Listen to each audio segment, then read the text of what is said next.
अस्सलाम वालेकुम दोस्तों, क्या हाल चाल है। एक तरफ तो भाई ये लाइनें लगी हुई हैं, हर तरफ ट्रैफिक ही ट्रैफिक। और टाइम देखें 7:17 हो चुके हैं और इधर भी गाड़ियाँ, वो सामने भी गाड़ियाँ।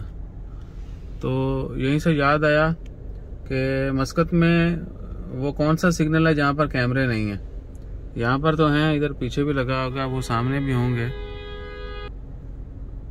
तो और कौन सा सिग्नल है जिस पर कैमरे नहीं है? आपने लाजिम, ये सामने लगे हुए कैमरे, वो स्पीड वाला भी लगा हुआ है, जितनी गड्डी ए लंगी गड्डी।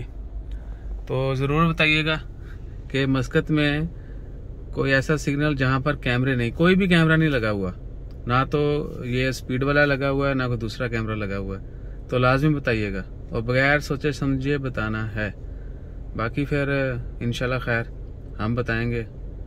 और अपना ख्याल रखें, दुआ में याद रखें, और हमारा ख्याल रखने के लिए लाइक शेयर सब्सक्राइब करें। सिग्नल खुलने वाला है। जज़ाकल्लाह, अल्लाह हाफिज़।